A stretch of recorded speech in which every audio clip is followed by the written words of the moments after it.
All right, get your Bibles. Let's open them to the book of Matthew chapter 28. Matthew chapter 28. Nasa huling bahagi na tayo ng aklat ng Matthew. And I hope that we have seen through our study the fact that Jesus is the King. Amen? And He will return to rule and reign and establish His work in Jerusalem someday. Gaya ng narinig natin sa aklat ng Zechariah. So, biro mo, Zechariah, nakita niya yung millennial kingdom na hindi pa natin nakikita. So, akala natin tayo ang advanced. We think that we are advanced technologically.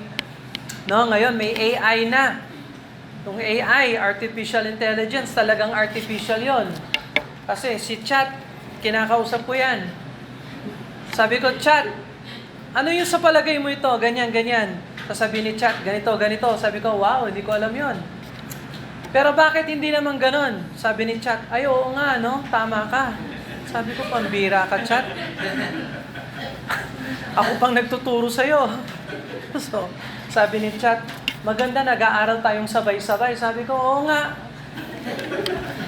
Sabi niya, the world is better when we are both learning. Sabi ko, oh, yes, true. Kaya lang, artificial ka. Anyway, so, Zechariah saw far beyond what we experience today. And the future that Zechariah saw is the future reality that Jesus Christ will experience. And knowing the future helps us prepare for the future. So yung buhay natin dito ay isang malaking preparation para dun sa hinaharap na kingdom na yon. And so I hope you're making preparations. So this conclusion ng book of Matthew sa chapter 28, we'll go to verse number 20. Matthew chapter 28, verse number 20. Well, let's look at verse 19.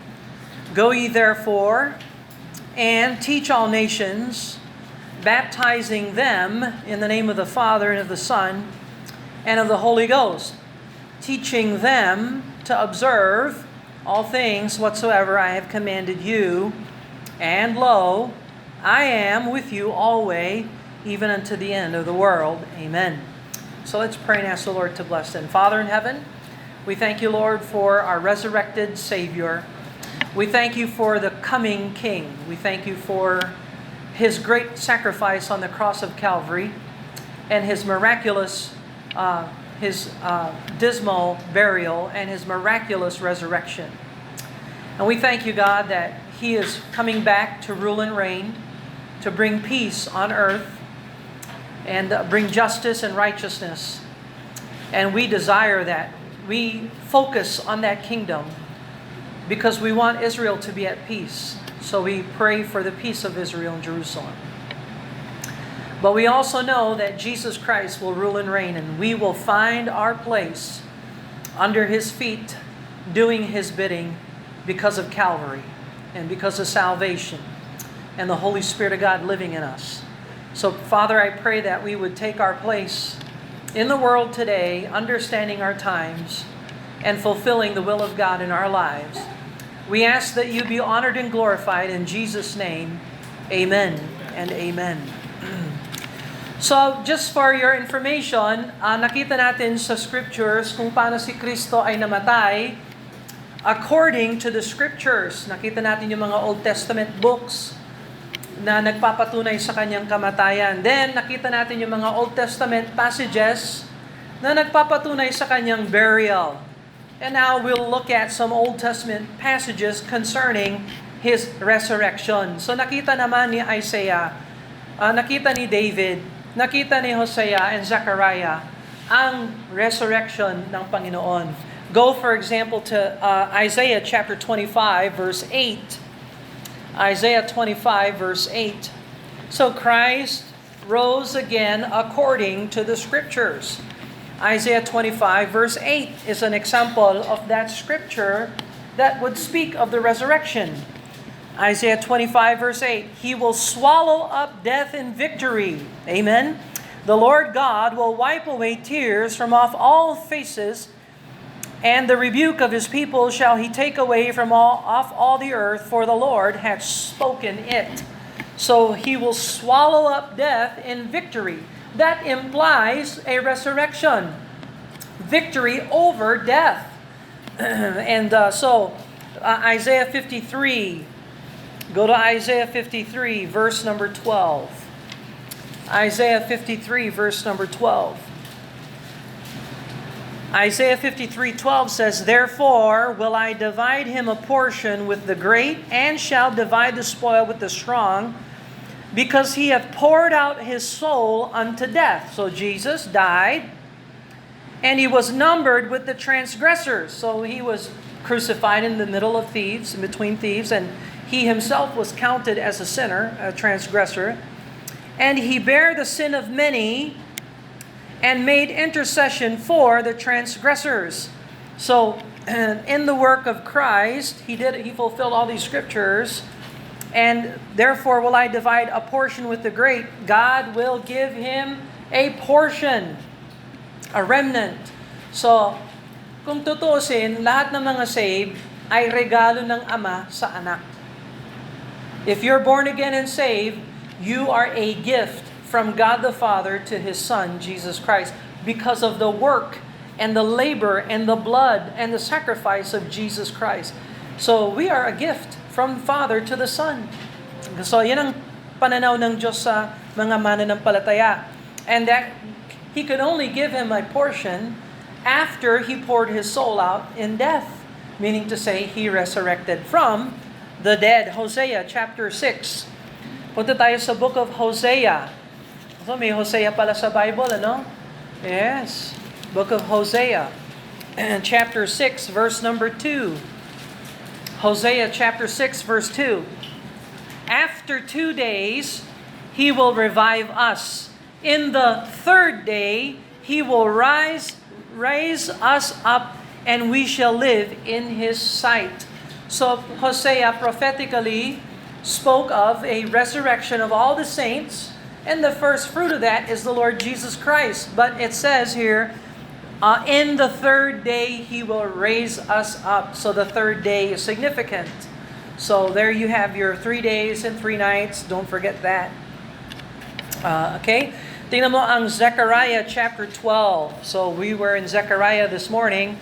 And we'll visit Zechariah chapter 12 one more time here. Zechariah chapter 12, verse number 10. Zechariah 12:10.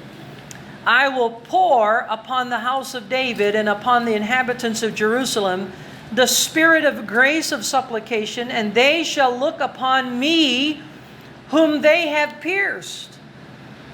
And they shall mourn for him as one that mourneth for his only son, and shall be in bitterness for him as one that is in bitterness for his firstborn."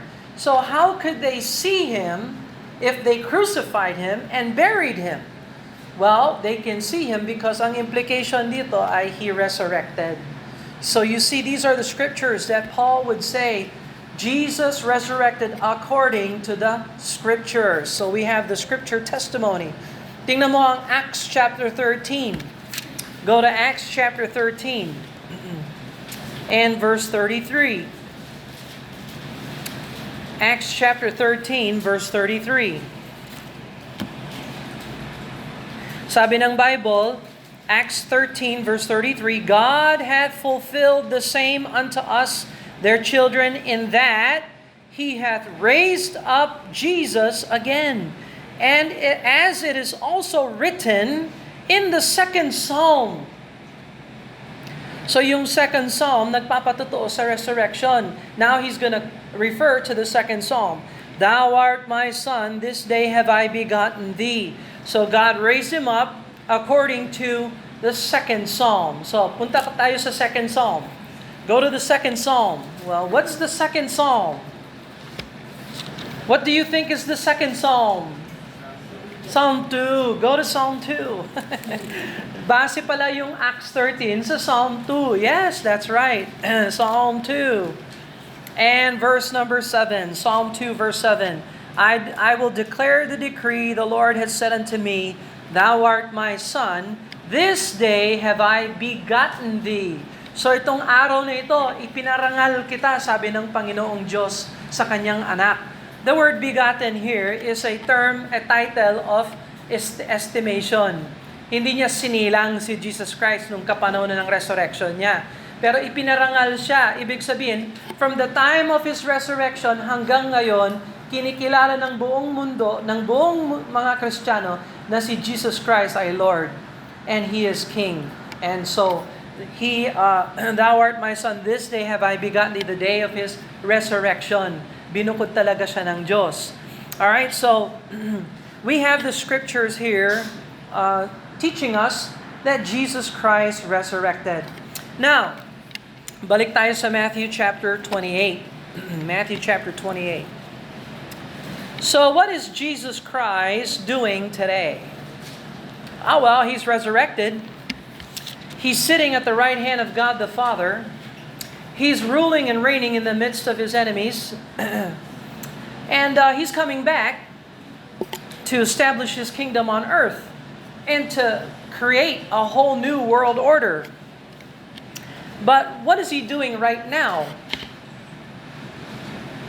Well, Matthew chapter 28 verse 20 says, teaching them to observe all things, and whatsoever I have commanded you, lo, I am with you always.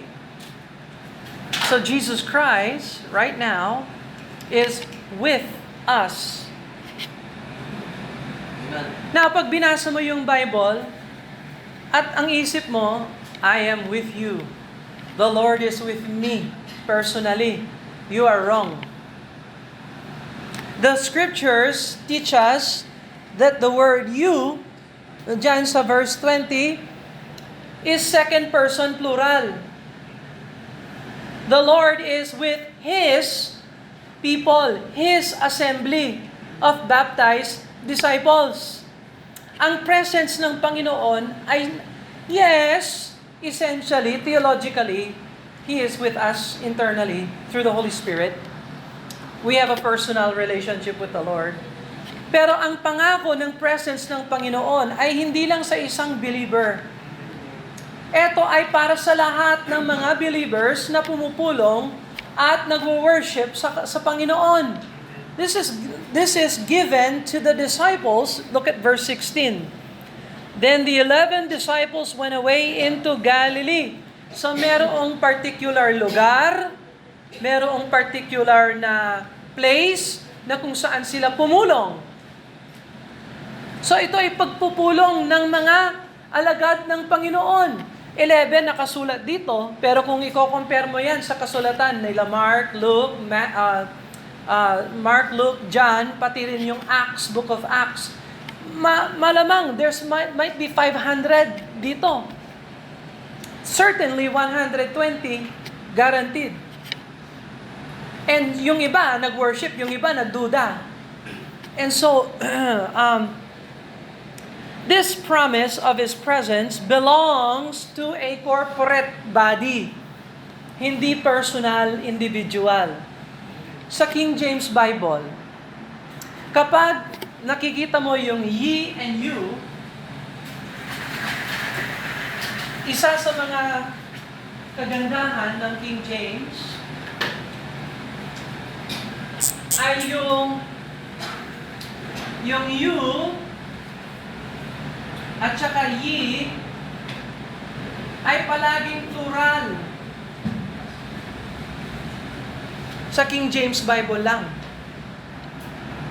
You, ye is always second person plural. Pag nakita mo yung T, that would be thee, thou, thine. Pag T, singular.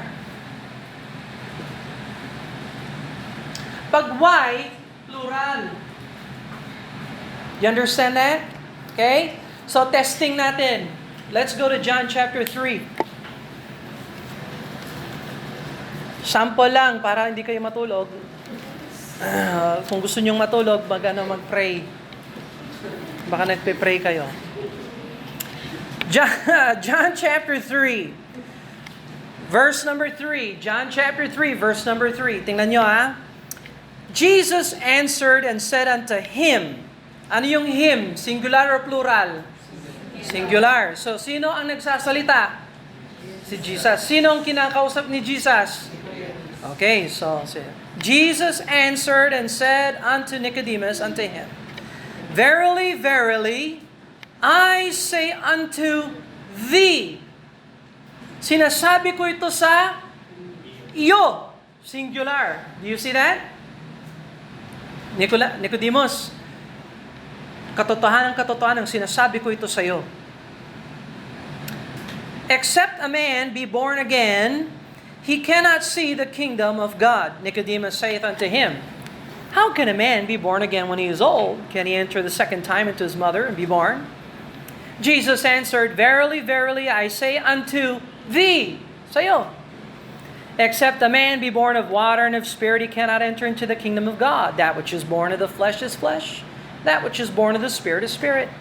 Marvel not that I say unto thee, huwag kang magtaka, Nicodemus, kaya ako sinabi sa iyo, ye must be born again. Ano yung ye? Plural. So, sino dapat ang maborn again? Si Nicodemus lang? Lahat kayo. Sa modern English ngayon, walang ikaw, walang kayo. Sa Hebrew, sa Greek, meron. Sa Tagalog, meron. Maraming mga langwahe, meron. Pero sa modern English ngayon, wala. Kaya mga modernong salin, nakabase sa modern English, walang ikaw, walang kayo. Bahala na lang yung konteksto magtuturo kung singular o plural ang pinag-uusapan sa English, modern English. Kaya napakahalaga na alam natin yung distinction, pagkakaiba ng singular sa plural. Okay? So ang pag Y, you, ye, kayo. Pag T, thou, thine, thee, letter T, ikaw. Okay? So let's go back to Matthew chapter 28. Matthew chapter 28, verse number 20. Teaching them to observe all things whatsoever I have commanded you. So nung sinabi niya, I have commanded you, who did He command? His disciples. His assembly of baptized disciples. And lo, I am with you. Is that singular or plural? That's plural. So kayo, kapiling natin si Christ. So hindi natin siya nakikita ngayon, hindi natin siya nararamdaman, pero alam natin from the Word of God, every Sunday na pumupulong tayo bilang baptized disciples ng Panginoon, nagwo-worship tayo sa Father, Heavenly Father, kapiling natin si Christ.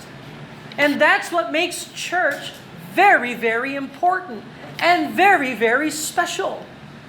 It's not who is here. The question is the Lord here?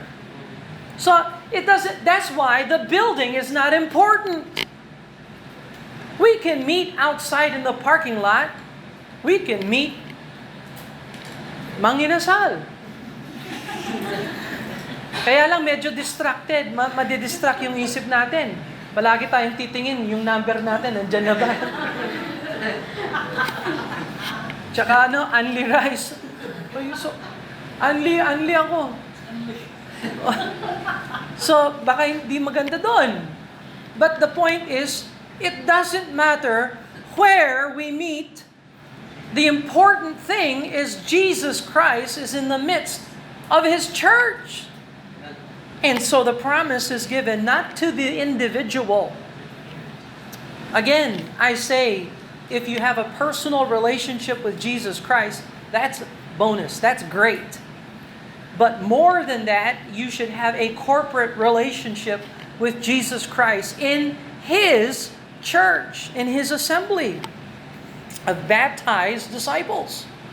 So, and lo, I am with you always, even unto the end of the world. Kailan dapat matatapos yung pag-church natin? Are you ready? Are you ready for that? So, matatapos yung pagpupulong natin pag 2 o'clock. Para makauwi na tayo. Okay? No, we're gonna go to the end of the world. Hindi yung service na ito, ah. Pero yung program ng Panginoon na pupulong tayo at magsasamba tayo sa Panginoon, magsuserve tayo sa Panginoon, maglilingkod tayo sa Panginoon, magbabasa ng salita ng Diyos, may mga ngaral, mga aawit, lahat ng yan, may magbibigay, and so on and so forth. All of this is a program that Jesus Christ started. Kaninong idea ang church? Inimbento ba yan ng mga tao kasi wala silang alam pa na iba pang gawin? Katulad ng mga eskwelahan at ng mga jobs at ng mga iba pang mga programa na sinasayang lang ang oras ninyo. Sayang ba yung oras natin sa pag-aaral ng salita ng Diyos? No. Let me just say this. This is the most important thing in the face of earth. This is the most important thing. Sa dispensation natin, alam mo ba yung dispensation ng times? Ha? Saan tayo? Nasa Garden of Eden ba tayo? Okay. Nasa flood ba tayo? Baka yung bahay nyo, nasa flood. Si nanay nandito. Pag-pray natin si nanay makahanap ng bahay. So, anyway, we're not in the flood. Are we in Old Testament tabernacle? Maybe we feel like it, you know. Where's the curtain? Holy of Holies and all that. Are we in the temple? We're not in the temple days. Are we in the days of the local New Testament biblical church? Yes, church age tayo. Kala ko, AI age, digital age. Hindi, church age pa rin. We're in the church age. Okay? So anyway, this is the program of God na ini-intend ng Panginoon na ang church ay magpapatuloy hanggang sa katapusan ng mundo until the end of the world. So, walang graduation sa church. Ha?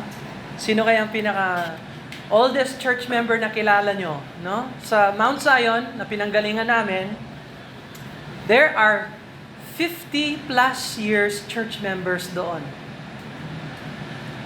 Mount Zion itself is, 1968? 1959? So how many years old is Mount Zion Baptist in Pennsylvania? 65 years old na?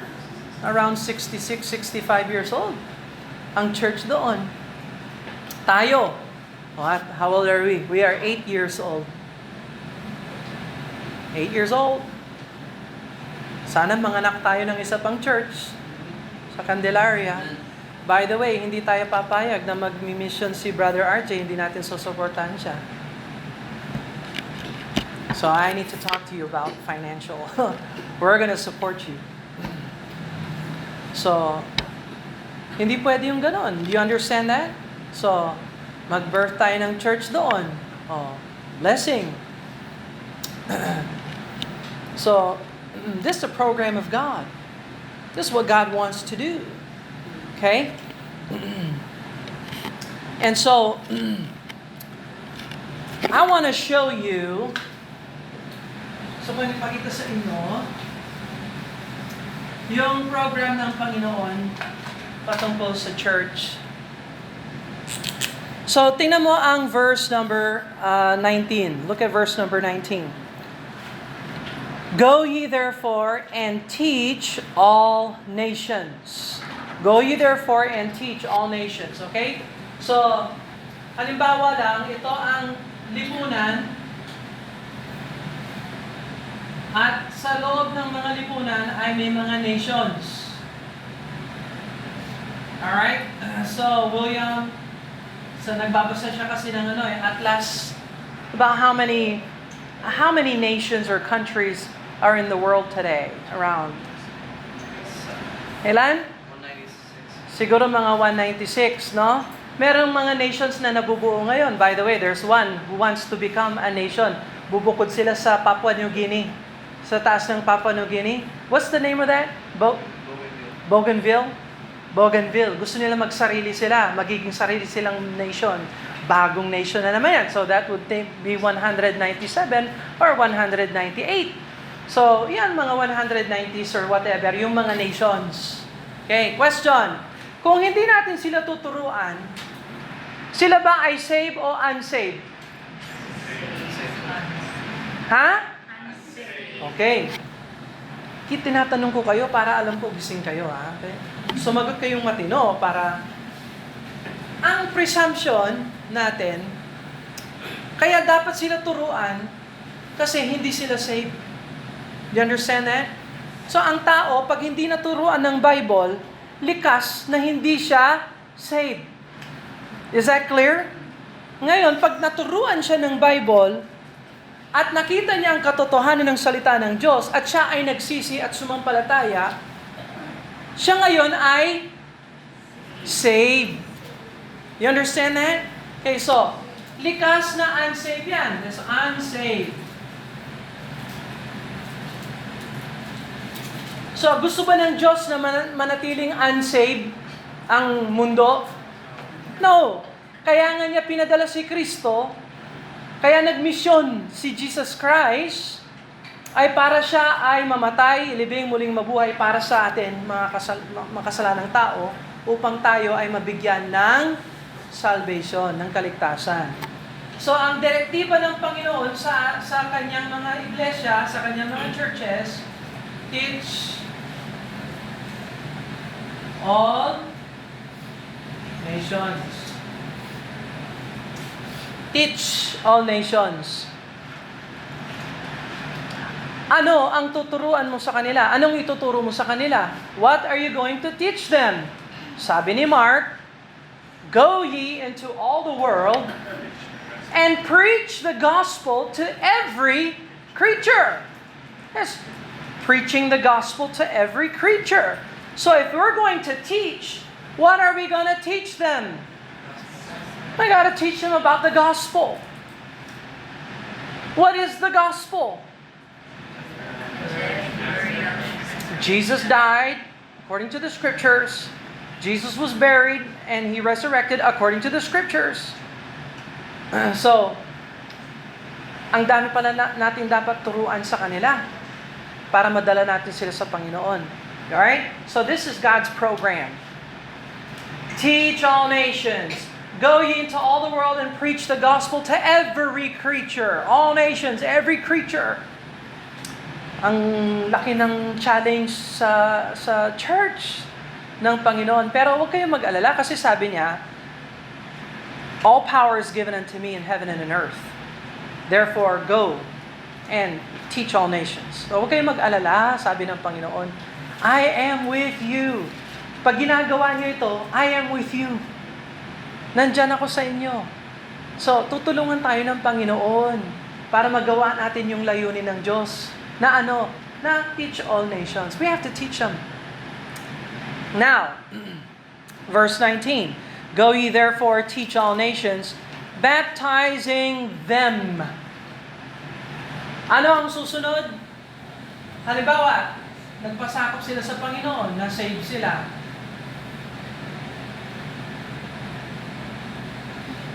Ngayon, sila ay ang mga naturuan sa Greek, mathetes, naturuan, you taught them, they are now disciples.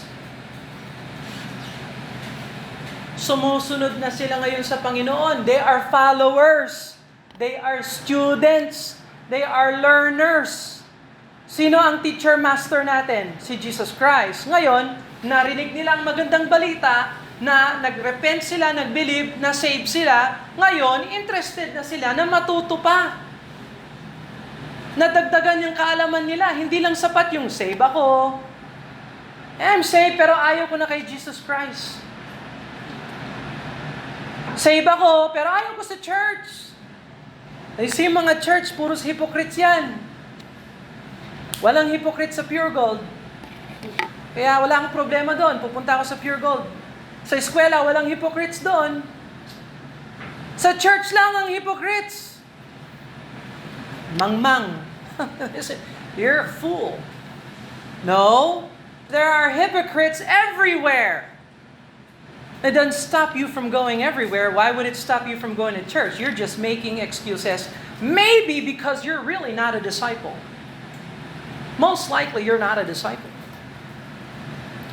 Ang interested lang na sumunod sa Panginoon ay yung mga disciples. Hindi lahat ng tuturuan mo ay masasave.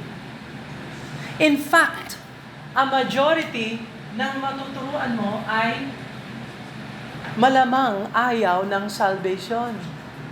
Pero kahit gusto nila o ayaw nila, dapat marinig nila ang magandang balita. Whether they like it or not, responsible tayo na magturo sa kanila, na ibahagi ang salita ng Diyos sa kanila. Tumanggap man sila o hindi, gagamitin yan ng Diyos balang araw. Pagdating dun sa Great White Throne Judgment, sasabihin ng Diyos, nagpadala ako ng mga nagtuturo sa'yo. Kailan, Lord? Ayan, yung church na yun, kaliit ng church na yun. Gagamitin niya ng Diyos. Tinuturuan ka na nga ng salita ng Diyos, ayaw mo. O kaya sa impyerno ka. Okay, there you go. So anyway, teach all nations, ang implication nito, may magre-respond. Sila ang masasave. Magsisisi yan, sasampalataya kay Kristo, magkakaroon sila ng buhay na walang hanggan, sila ay magiging disciples. Ngayon, ang ikalawang dapat gawin sa mga disciples, yung mga disciples lang ha, ano? Baptize.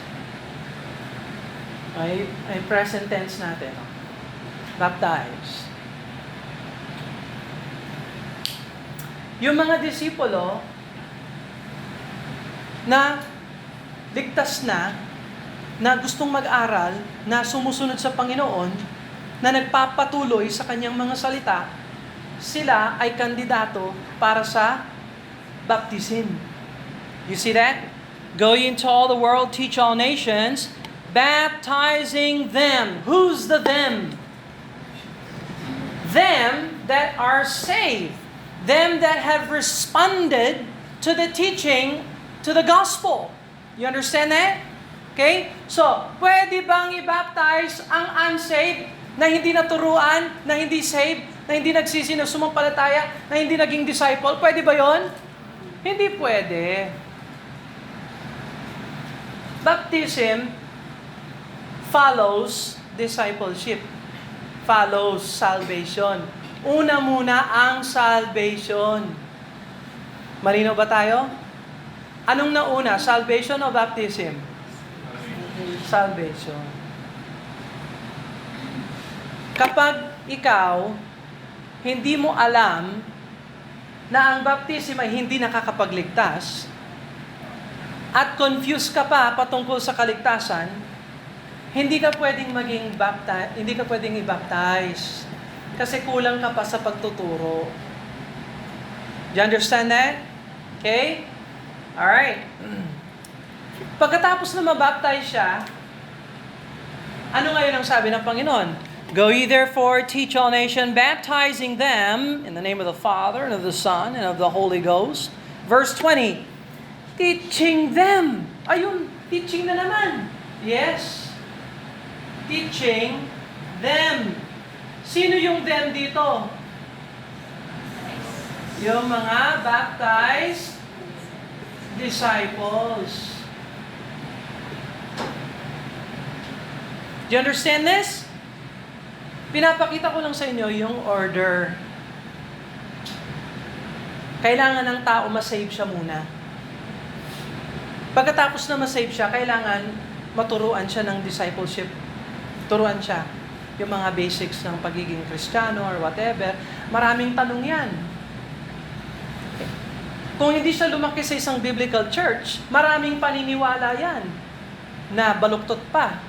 Yung konsensya niya hindi pa biblical.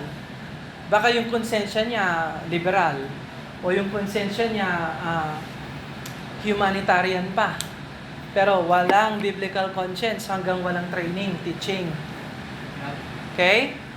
Ngayon, na-teach na siya niyan, nagpasakop na siya sa Diyos, saved na siya, may heart siya na gusto niyong sumunod sa Panginoon, magsasabit siya for baptism. Pag nabaptize na siya, saka mo lang pwedeng turuan, teaching them to observe all things. Teaching them to observe all things whatsoever I have commanded you, church. So, may mga commands si Jesus Christ para sa churches, sa church niya. Hindi, yung mga bagay na yon, hindi mo pwedeng gawin yan sa mga tao na hindi pa nabaptize.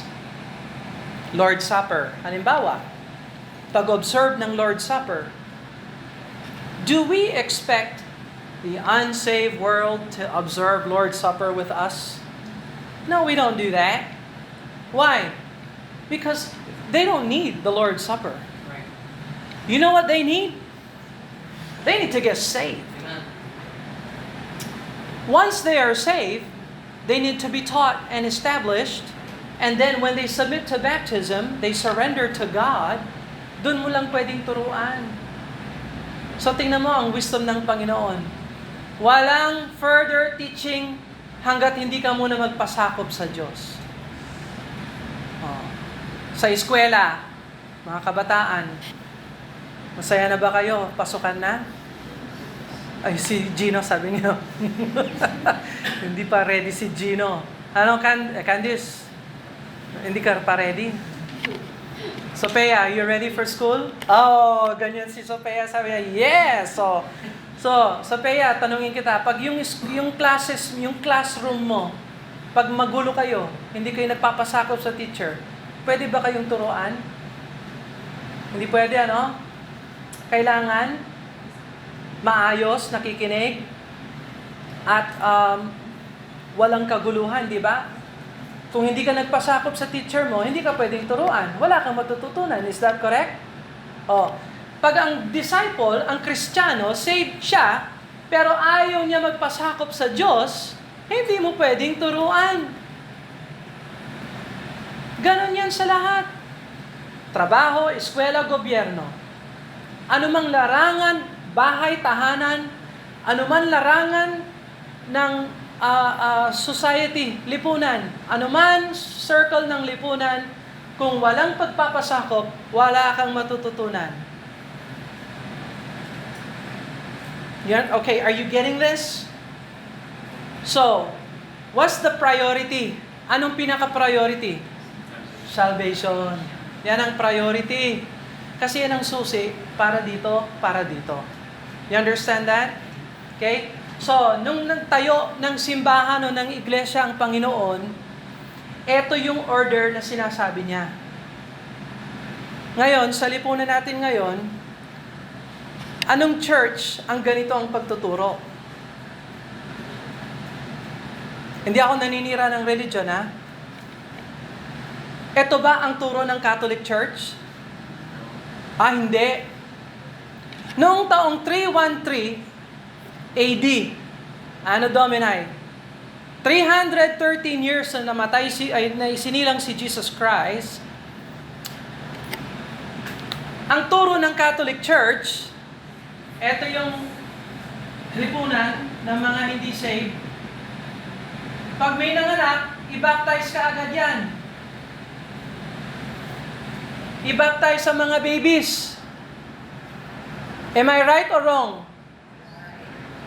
Turo yan ng Catholic Church. I-baptize mo yung sanggol. Bakit? Kasi ang baptism, ang susi para siya ay maging saved. At pag nabaptize siya, kasali na siya sa church. Kristiyano yan. Ayan ba ang turo ng Panginoon? Mukha yatang mali. Mukhang mali kasi mali. Hindi ako naninira. Wala akong agenda na sirain ang Catholic Church. Anong mapapanalunan ko pag nasira ko yung Catholic Church? Wala. Hindi ko naman pwedeng sirain yung Catholic Church. I'm just teaching you the truth.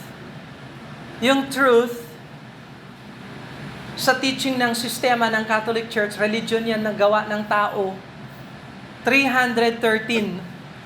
Nagsimula yan, 313. Sumunod, 1516 or 1517. Protestante. Protestant. Okay, sabihin natin, pinakaunang protestante, Lutherans.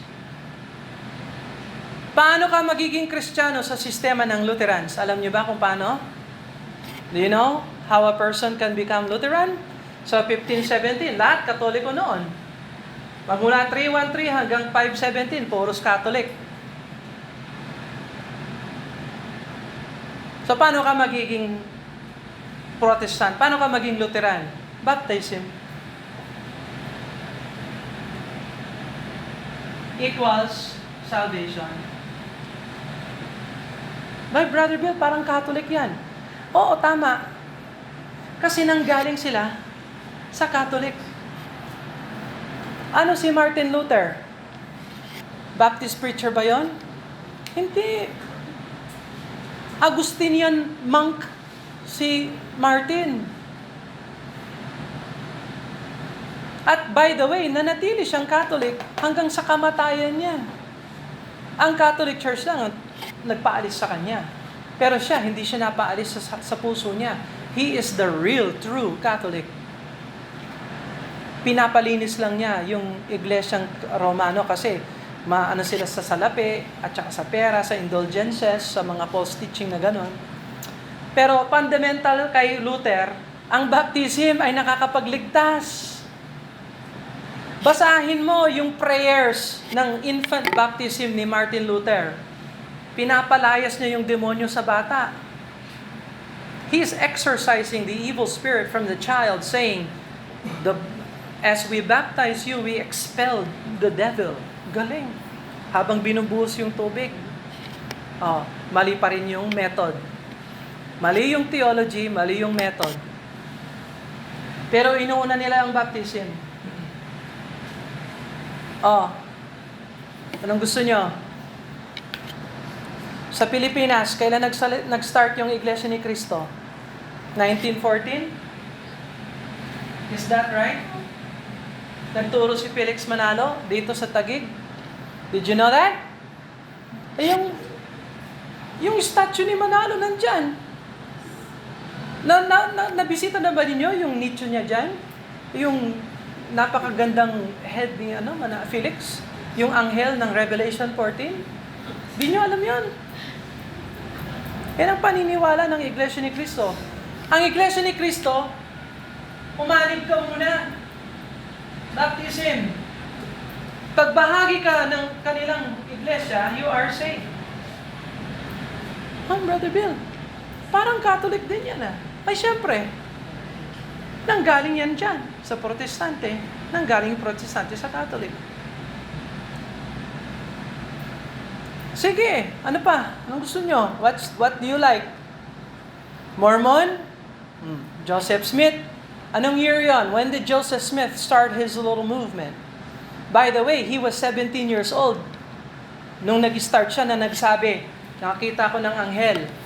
At yung pangalan ng anghel na yan ay si Moroni. At sinabi ni Moroni sa akin, pag sinuot ko itong gintong glasses, kaya ko nang basahin ng Greek. So, sinampaan siya ng kaso, sinabihan siya ng judge, basahin mo nga yung Greek. Sabi niya, wala yung gintong salamin ko. Huwag kayong magtawa-tawa. There are millions of people who identify as Mormons today. Mas maganda pa ang building nila. Pero ang daming sumusunod sa ganong klaseng pagtuturo, mabaptize ka muna before salvation. Jehovah Witness. Ayan, saksi ni Jehovah. Hindi ka masisave hanggat hindi ka muna sumali sa church. Kaya huwag kayong mag-believe. Tingnan mo sila, ang sigasig nila. Masigasig yan kasi nakasalalay ang kaligtasan nila sa gawa. Kung yung kaligtasan mo nakasalalay sa pagbibigay mo ng literature, siguradong magbibigay ka ng literature. Ayaw mo naman mapunta sa impyerno.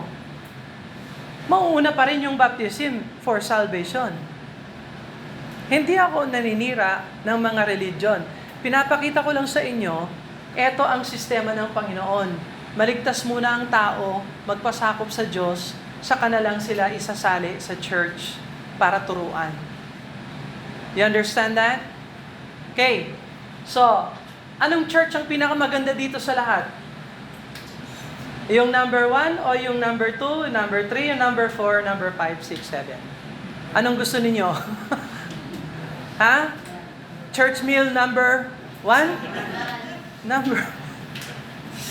Number 1. Kailan ito na-start? So, circa, right around, mga 26.5 AD. Yung church na tinaguyod ni Jesus Christ. Ganito yung church niya. Turuan mo muna sila kung paano ma-save. Pag na-save sila, turuan mo sila kung paano ma-baptize. I-baptize mo sila. Pag na-baptize na sila, turuan mo sila kung paano lumago at kung paano magamit sa church, kung paano maging bahagi ng church, kung paano mag-observe ng lahat ng mga tinuro ko sa inyo. There's only one church na ganyan. Hulaan nyo kung anong klaseng church yan.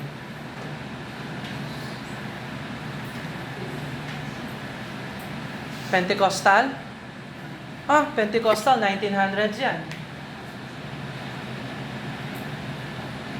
Anong klaseng church ito? Ano? Sigurado kayo? Are you sure? Paano nyo alam? Sino nag-baptize kay Jesus? Kaya ano si Jesus? Pwedeng tawaging Baptist si John. Tinawag ng Diyos, Baptist si John. Siya ang nagtawag kay John na Baptist before na nag-baptize si John. Wala pa siyang nabaptismuhan, tinawag na siyang Baptist ng Diyos.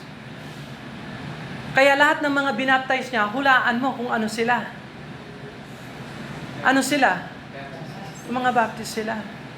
Binaptize ba niya si Jesus? Kaya si Jesus ay isang Baptist yun. So you call John the Baptist, you can call Jesus. Jesus is the Baptist too. Is Jesus the Baptist? Gumawa ng disipulo si Jesus Christ bago siya nag-baptize sa kanila. Tingnan mo ang John chapter 3. Go over to John chapter 3. John chapter 3.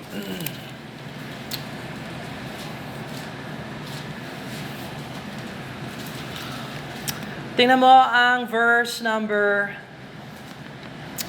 22. John chapter 3 verse 22.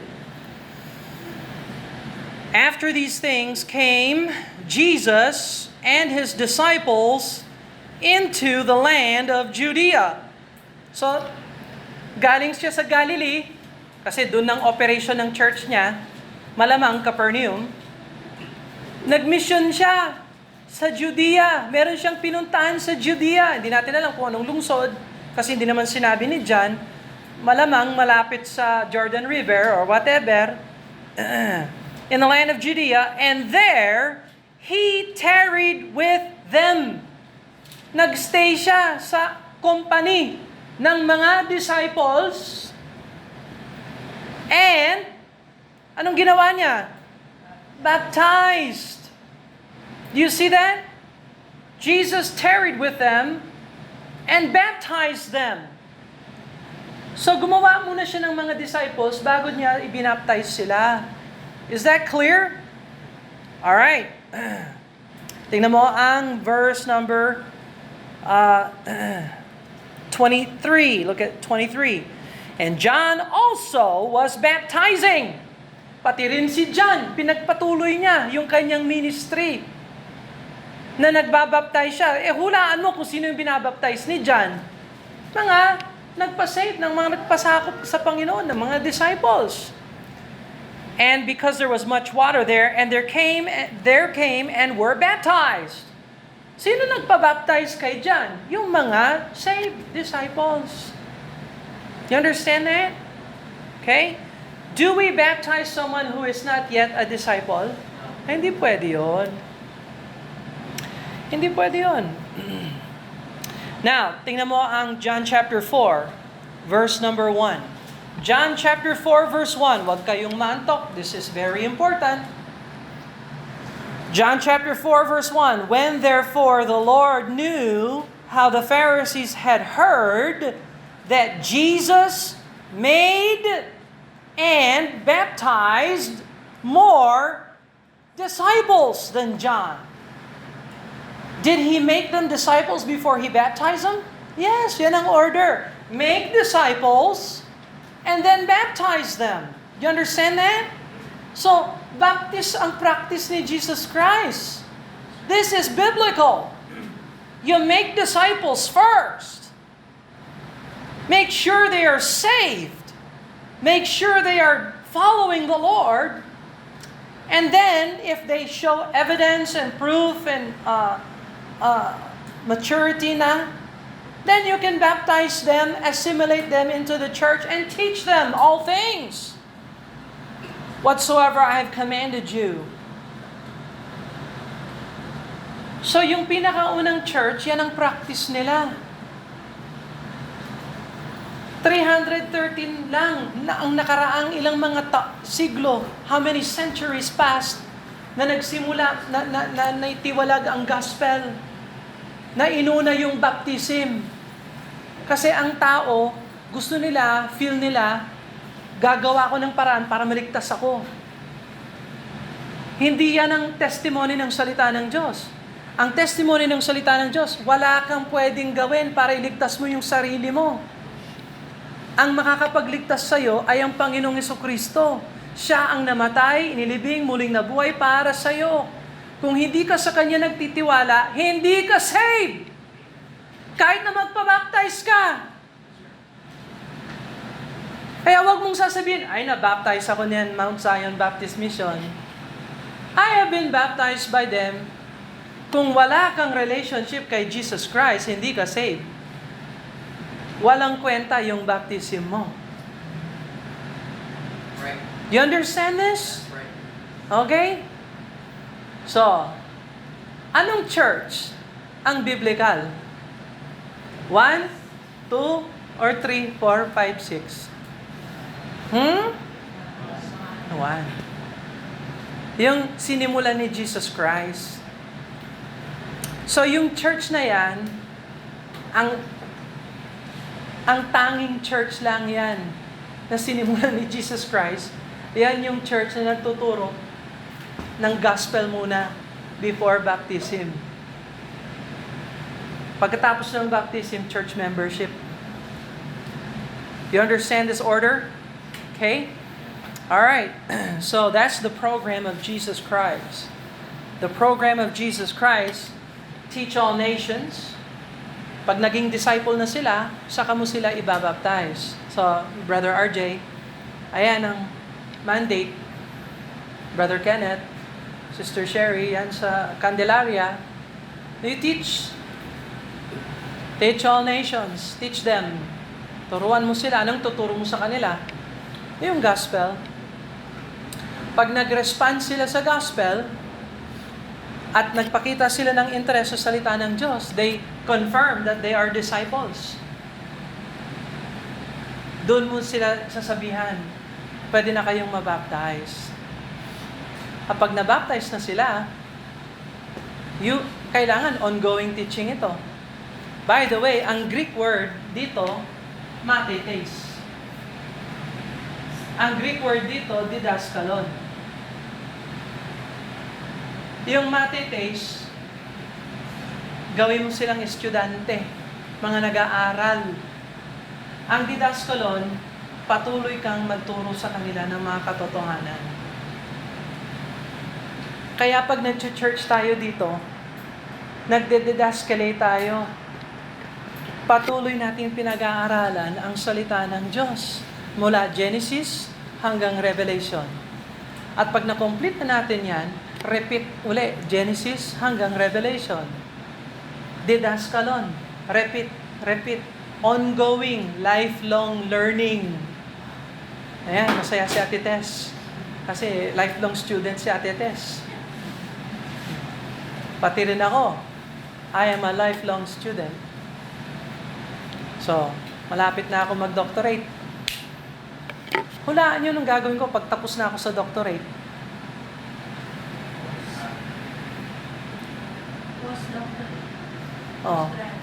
Postdoctorate. Mag-aaral pa rin ako. What?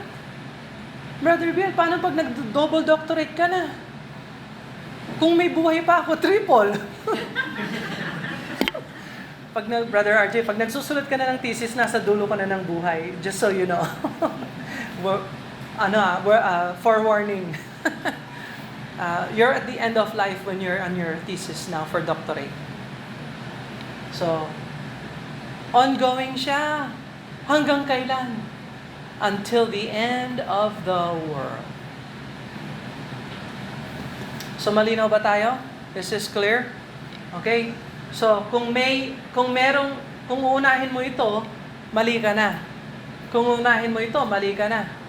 Kailangan unahin mo ito. Is that clear? So, ganito yon. Kung hindi ka handang tumayo ngayon at sabihin sa ating lahat kung paano ka na-save, kung hindi mo alam kung paano ka na-save, hindi ka magandang disciple. You understand that? Kaya pag nagsasabi ako, sinong gustong ma-save sa inyo? Yung iba sa inyo, hanggang ngayon, ganyan pa rin kayo ng ganyan. Right? Wala kayong tiwala sa hindi kayo sumampalataya sa Kanya na sinave ka niya? Hindi pa buo yung puso ko. Hindi ka pa saved. Or, baka confused ka lang. May ganun naman. We have to be patient. Patient naman ako. Kahit nagganyan ka ng ganyan, every Sunday, hindi ko naman sinasabi, oy, baba mo na yan! Last week ka pa na-save! Pero hindi ko pwedeng sabihin yon. That would not be, that would not be truthful, kasi hindi ko naman talaga alam yung heart mo. Ang alam ko lang yung heart ko. I know I'm saved. I know I'm born again. So, unahin natin ito, kasunod ito, susunod ito. In that particular order, ayan ang plano ng Diyos. Yan ang binilin sa atin ng Panginoon. So, question, how are you involved dito? How are you involved dito? Brother Bill, wala akong involvement dyan. O, edi lagot ka. You have to be involved somewhere. Ha? So, maging involved ka. Kaya sa Biblical Church, lahat ng mga members, active. Walang passive members. Niyon, Brother Bill, ang pwesto ko sa church, sitter. Absorber lang ako. Nag-a-absorb ako. Ha? Ano ka, sponge? Ano yung sponge sa Tagalog? Ha? Ano? Sponghe? Ha? Sponga. Espongha. Ano ka, Espongha Baptist?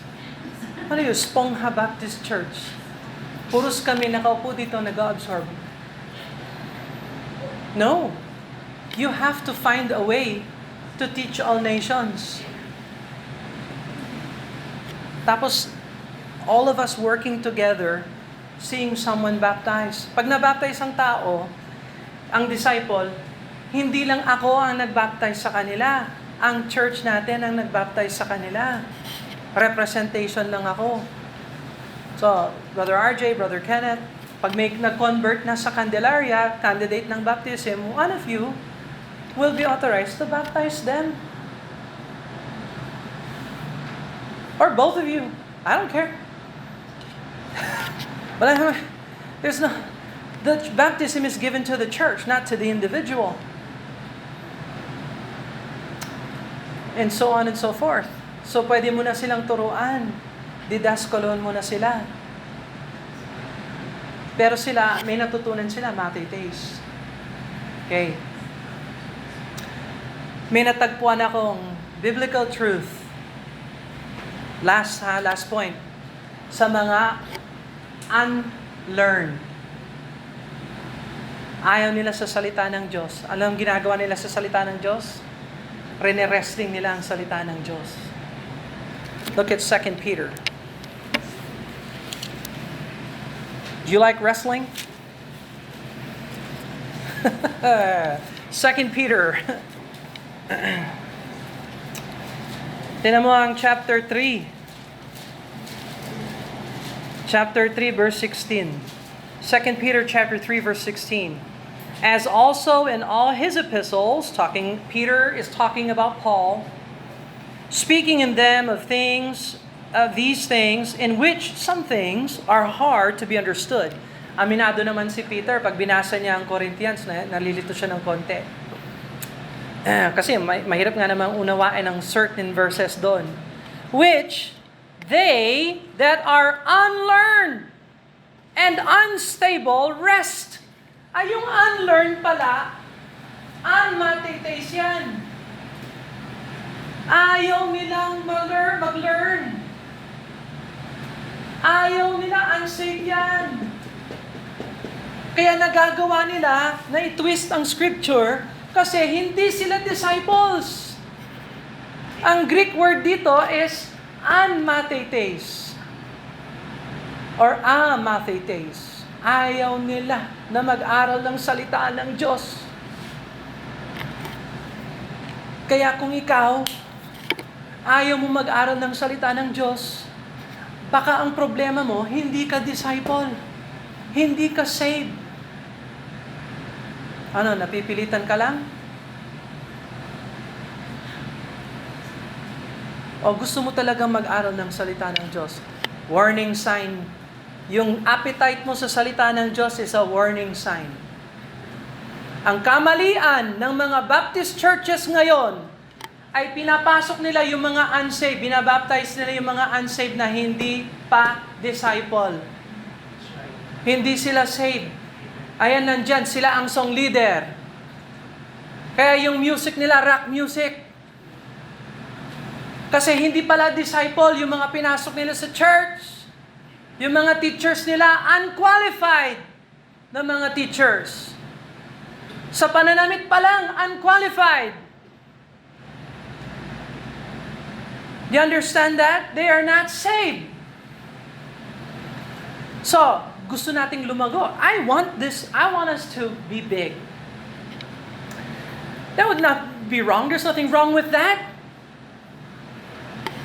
Pero yung paglago natin, kung hindi natin babantayan itong teach all nations, mathetes, salvation muna, discipleship, before baptism, yung church natin, lolobo yan, pero punong-puno ng mga hindi saved.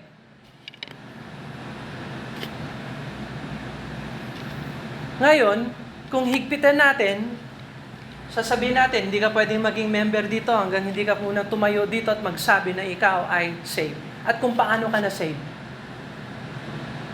Yun. Siguro, lalago rin tayo pero slowly. No? Slowly but surely. Anong produkto yon? Slowly but surely. Di ba may produkto yon? Tender juicy ba yon? Anong tawag sa tender juicy? Slowly but surely? Wala, hindi? Walang business yun ang motto nila, slowly but surely. Meron. Tanungin ko na lang si Google mamaya. Google, anong business ang nagsasabing slowly but surely. Yun ang maganda. So I'm here to tell you, teach you. So I will require everyone who says they are saved, who would like to be baptized, i-require ko kayong tumayo at magbigay ng testimony kung paano ka na-save. At kung yung testimony mo hindi malinaw. Save ako kasi nung gumising ako, nakita ako ng sunlight. Nakarinig ako ng iyak ng isang bata, ng sanggol. Na-feel ko talaga sa heart ko na ako ay saved. Hindi ho yan sapat na testimony.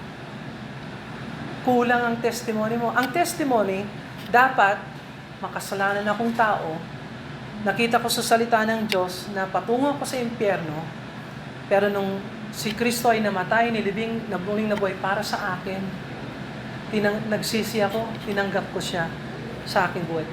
Siya ang aking tagapagligtas. Kung malinaw ang testimony mo na ganyan, pwede kang i-baptize. Pero kung tayo ka nga sa gitna, paano ka na-save? Hindi, ayaw ko magtumayo. Ayaw ko magsalita. Hindi ka magpapatotoo sa Panginoong Jesucristo? Hindi, private na lang. Hindi ka nagpapasakop, lumago ka muna. Saka na lang yung baptism. Hindi ako mag-church. Magpapabaptize ako pero hindi ako mag-church. Kulang. Your testimony is, there's something wrong. Something is wrong. At and I will not accept that. I-delete ko talaga yung pinamimigay ko pag may baptism? Certificate? Susunugin ko yung certificate mo. At ipapadala ko yung abo. I-LBC ko yung abo na yan sa'yo. Kahit na lalamog, ipalalamog ko talaga yung abo sa'yo. Bakit? Walang kwenta ang baptism mo. Hindi ka nagpapatuloy.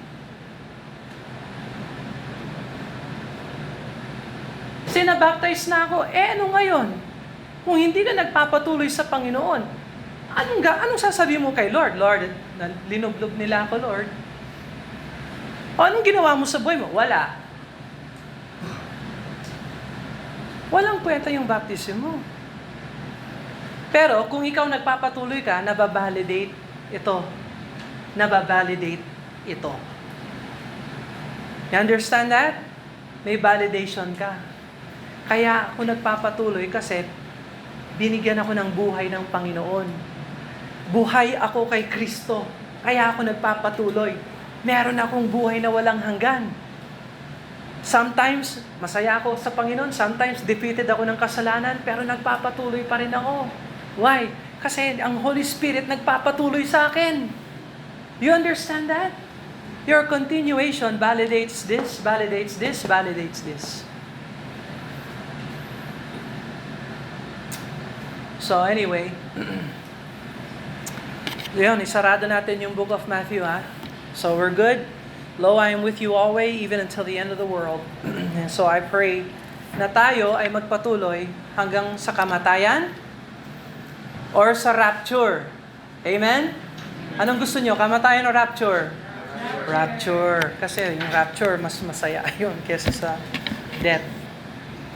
So, rapture na lang. Kailan yung rapture? Kailan ang rapture? Pag na-rapture na kami, basta magpatuloy ka na lang.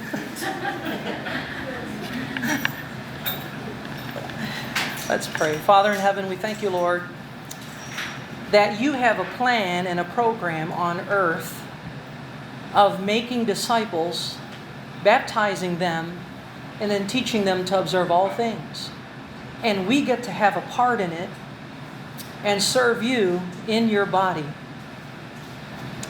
I pray that we would value our church membership and seek for it, not for our own honor and glory, but to glorify the Lord Jesus Christ, who is worthy for dying on the cross, being buried, and resurrecting for us. Help us to serve Him and glorify Him. If there's some here who's not saved, I pray that they would get saved, that they can bring glory and honor to You as well. We pray these things in Jesus' name. Amen and amen.